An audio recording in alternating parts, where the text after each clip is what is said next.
ગાંધીનગરમાં વ્યાયામ શિક્ષકો આંદોલન પર છે। વિધાનસભાના ગેટ નંબર 1 ખાતે વિરોધ પ્રદર્શન યથાવત છે। વિરોધ કરતા શિક્ષકોની અટકાયત કરવામાં આવી। ખેલ સહાયક યોજનાનો વિરોધ કરી રહ્યા છે વ્યાયામ શિક્ષકો। રાજ્યમાં છેલ્લા 15 વર્ષથી કાયમી વ્યાયામ શિક્ષકોની ભરતી થઈ નથી, તો વ્યાયામ શિક્ષકો નહીં હોય તો શાળામાં બાળકોને વ્યાયામ પ્રત્યે અને ખેલકૂદ પ્રત્યે પ્રોત્સાહન કેવી રીતે મળશે, તે સૌથી મોટો સવાલ છે। શું ગુજરાતમાંથી જે બાળકો છે તે ખેલકૂદમાં આગળ નહીં આવે? હવે તેઓ પણ પ્રશ્ન થઈ રહ્યો છે, કારણ કે આટલા બધા વર્ષોથી વ્યાયામ શિક્ષકોની ભરતી જ થઈ નથી। સરકાર ભરતી કરવા નથી માંગતી કે શું કારણ છે તે હજુ બહાર નથી આવ્યું।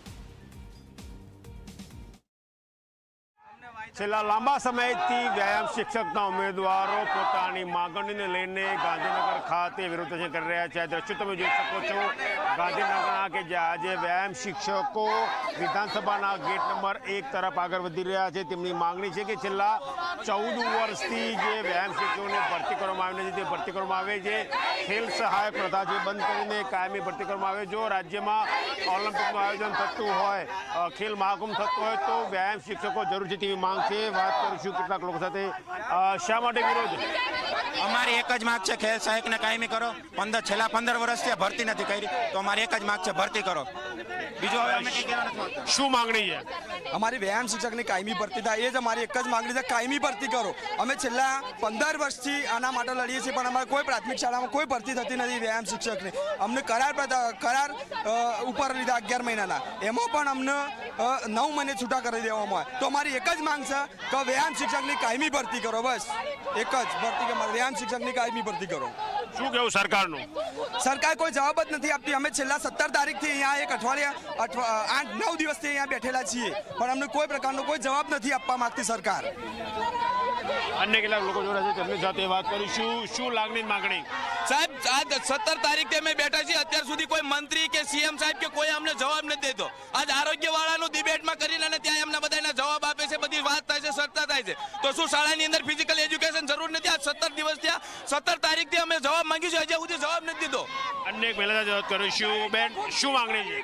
સરકારને એટલું જ કહેવા માંગે છે કે અમારા વ્યાયામ શિક્ષકને ન્યાય આપો અને અમારી ભરતી કરો। આજે યોગ દિવસ ઉજવાય છે 21 જૂનના દિવસે, તો તમારે વ્યાયામ શિક્ષકો વગર શું ન્યાય મળશે? આજે એક અઠવાડિયાથી અમે અમારા બાળકો ઘરે મૂકીને અહીંયા આવ્યા છીએ અમારો હક લેવા માટે, તો આજે અમને જોઈએ, બસ અમારી કાયમી ભરતી કરો। બસ હું સરકારને એટલું જ કહેવા માંગુ છું। શું માંગણી છે? કાલે એક પગાર વધારો બહાર પડ્યો, 24% વધારો MLL નો। તેઓ ઠંડી ખુરશીમાં એસીમાં બેસી એમને 24% વધારો લેવો છે। અમે આટલી ગરમીમાં 45 ડિગ્રીમાં ડિગ્રીઓ મેળવી અહીં તડકે ઊભા છીએ। આરોગ્ય ખાતાવાળાનો 10 દિવસમાં પ્રશ્ન સોલ્વ થયો, હજી સુધી અમે રખડીએ છીએ સાહેબ।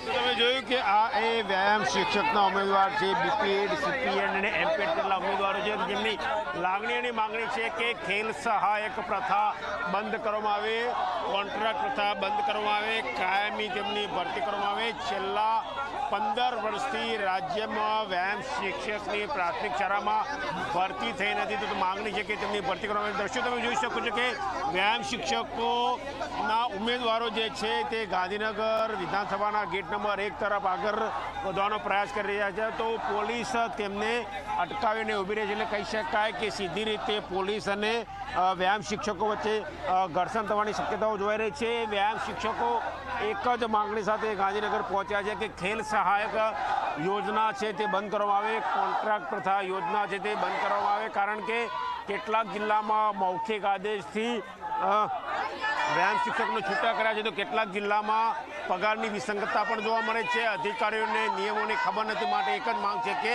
વ્યાયામ શિક્ષકોને કાયમ કરવામાં આવે। જે માંગને લઈને તેઓ ગાંધીનગર ખાતે એકઠા થયેલા છે। Camera person S P. શર્મા સાથે ગૌરવ પટેલ, ઝી મીડિયા, ગાંધીનગર।